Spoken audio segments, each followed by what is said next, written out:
নমস্কার বন্ধুরা, welcome to my channel spice and strength. আজ আমি আপনাদের সঙ্গে একটি এশিয়ান রাইস নুডলের রেসিপি শেয়ার করতে চলেছি। আটার নুডল, চাউমিন, এগুলো তো আমরা হামেশাই খেয়ে থাকি। চলুন না আজকে একটি নতুন ধরনের রাইস নুডল শেয়ার করি। যাদের আটা বা ময়দা সহ্য হয় না তাদের জন্যে রাইস নুডলস একটা অল্টারনেটিভ অপশান। চলুন তাহলে দেখা যাক খুব কম সময়ে কিভাবে ঝটপট এই নুডলসটি বানানো যায়। এশিয়ান রাইস নুডল করতে আমাদের লাগছে চিংড়ি মাছ। আমি বাগদা চিংড়ি নিয়েছি, তার মাথাটাকে কেটে আর পেছনের ওই শিরাটা বার করে নিয়ে পরিষ্কার করে নিয়েছি, আর ল্যাজের কাছটা একটু রেখে নিয়েছি। তার সঙ্গে লাগছে চিলি অয়েল। এই চিলি অয়েলটা আমি বাড়িতে তৈরি করেছি। আর লাগছে বেজিল, এটা হচ্ছে বেজিল লিভ, লাইম, এটা হচ্ছে পাতিলেবু, অনিয়ন, পেঁয়াজ, এটা হচ্ছে সিল্যান্থ্রো, ধনে পাতা, বাদাম, পিনাট, এটাকে রোস্ট করতে হবে। আর এর সঙ্গে রাখছে ভেজিটেবল। আমি যে ভেজিটেবলগুলো পছন্দ করি সেগুলো দিয়েছি। আপনারা যে যেরকম ভেজিটেবল পছন্দ করেন সেরকম ভেজিটেবল দিয়েই রান্নাটা করবেন।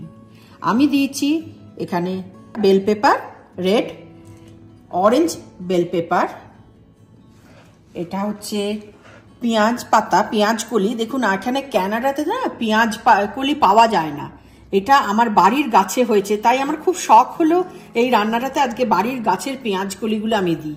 তাই জন্য এটা আমার বাগানের পেঁয়াজ কলি দিয়ে এটা রান্না করছি। আর ক্যারট, ব্রকলি, মাশরুম আর ক্যাপসিকাম। আর তার সঙ্গে লাগছে রাইস নুডল, এক প্যাকেট রাইস নুডল। আমি এটা থিক রাইস নুডল নিয়েছি। আপনারা যেরকম খুশি রাইস নুডল নিতে পারেন, থিন নিতে পারেন, মিডিয়াম নিতে পারেন, থিক নিতে পারেন। এটা রাইস নুডল। চলুন তাহলে এবার আমরা রান্নাটা শুরু করি। প্রথমে এই রাইস নুডলটা নিতে হবে। রাইস নুডলটা একটা বাসনে রেখে, পাত্রে রেখে, তার মধ্যে গরম জল, ফুটন্ত গরম জল ঢেলে দিতে হবে। দিয়ে এই রাইস নুডলটাকে হাফ অ্যান আওয়ার ভিজিয়ে রাখতে হবে। এই যে এটাকে আমি জল ঢেলে দিলাম।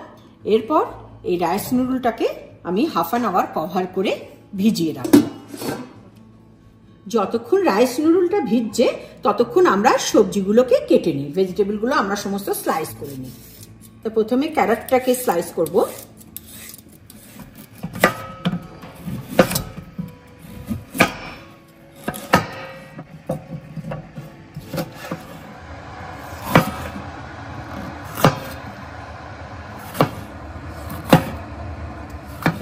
সমস্ত ভেজিটেবলগুলো লম্বা লম্বা করে কাটলে কি হবে জানেন তো?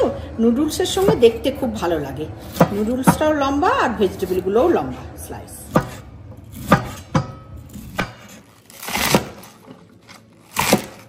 এই বেজিলটা এটার একটা মেইন ইনগ্রেডিয়েন্টস বলতে পারেন। এটার যে ফ্লেভারটা এটাতে এই রাইস নুডলে খুব ভালো লাগে। যদি বেজিল না পান তাহলেও আপনারা ধনেপাতা দিয়েও করতে পারেন, বাট বেজিলটা একটা সুন্দর অ্যারোমা ছড়ায়। প্রথমে একটা ওকের মধ্যে এই চিলি অয়েল একটু দিতে হবে, বেশি লাগবে না, 1 চামচের মতন, 1 টিস্পুন চিলি অয়েল দিয়ে তার মধ্যে শ্রিম্পগুলোকে একটা একটা করে ছেড়ে দেব। আপনারা চাইলে রেগুলার এমনি অয়েলও ভেজে নিতে পারেন। চিলি অয়েল দিলে এটার মধ্যে একটা সুন্দর শ্রিম্পের মধ্যে একটা ফ্লেভার আসে। তবে ওভার কুক করবেন না, ওভার ফ্রাই করবেন না, জাস্ট 1 মিনিট এপিট ওপিট করে তুলে নেবেন চিংড়ি মাছটাকে, তা নাহলে চিংড়ি মাছটা হার্ড হয়ে যাবে। দেখুন কি সুন্দর একটা কালার এসে গেছে। এবার এই চিংড়ি মাছগুলোকে আমি আস্তে করে তুলে নেব।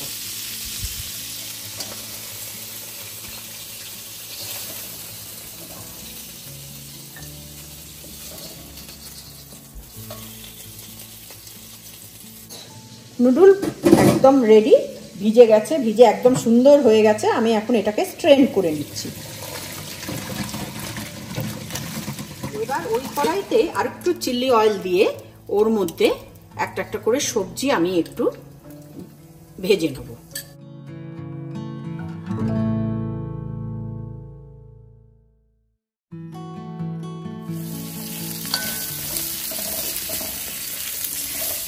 ক্যারেটটা একটুখানি হয়ে যাওয়ার পর 2 মিনিট করে নিয়ে সাথে তার মধ্যে ব্রকলিটা দিয়ে দিলাম। সময় মতো আপনারা ভেজিটেবলগুলো 1 বাই 1 দেবেন। যেটা একটু বেশিক্ষণ লাগবে সাথে করে কুক হতে একটু আগে দেবেন, যেটা একটু কম সময় লাগবে সেটা পরে দেবেন। এবার আমি পেঁয়াজ কলিগুলো মধ্যে ঢেলে দিলাম।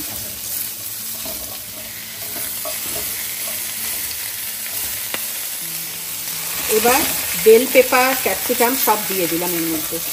দেখুন কি সুন্দর একটা কালারফুল এখনই দেখতে লাগছে। এবার আমি অনিয়নটা দিলাম।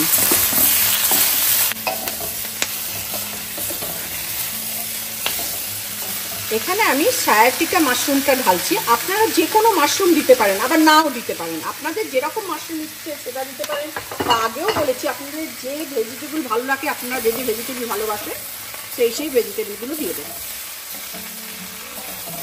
আর ওটাকে সবসময় গরম প্রচন্ড হাই হিটে করতে হয়, তাহলে এটা সতেটা ভালো হয়।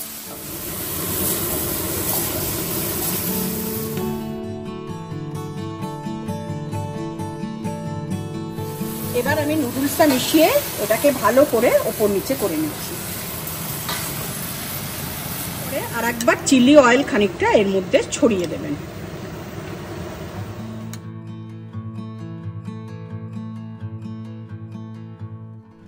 এবার ভালো করে মিক্স হয়ে গেলে এর মধ্যে বেজিল, সিলান্থ্রো মানে ধনেপাতা, বেজিল ছড়িয়ে দেবেন। তারপর এর মধ্যে আমি শ্রিম্পটা ঢেলে দেবো। আগের থেকে যে সতে করে রেখেছিলাম শ্রিম্পটা, এটাও আমি এর মধ্যে মিলিয়ে দিচ্ছি। ব্যাস, আমাদের রাইস নুডল রেডি।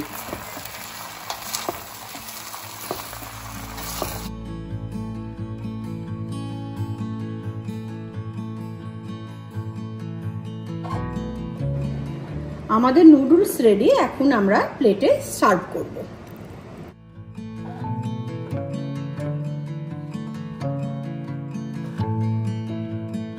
পিনাটটা রোস্ট করে আমি এখানে ক্রাশ করে নিয়েছি। এটা আপনি নুডলসের ওপরে ছড়িয়ে দেবেন, দেখবেন খুব ভালো লাগে খেতে। সঙ্গে একটু পাতিলেবুর রস ওপরে ছড়িয়ে দেবেন। আজকের ভিডিওটি কেমন লাগলো অবশ্যই কমেন্ট করে জানাবেন। ভালো লাগলে লাইক, শেয়ার করবেন আর আমার চ্যানেলটিকে সাবস্ক্রাইব করে আমার পাশে থাকবেন। এই ভিডিওটির রেসিপি ডেসক্রিপশন বক্সে শেয়ার করা আছে। আপনারা চাইলে ডেসক্রিপশন বক্সে গিয়ে ফুল রেসিপিটি দেখতে পারবেন। দেখা হচ্ছে পরের ভিডিওতে। ততদিন ভালো থাকবেন, সুস্থ থাকবেন। নমস্কার।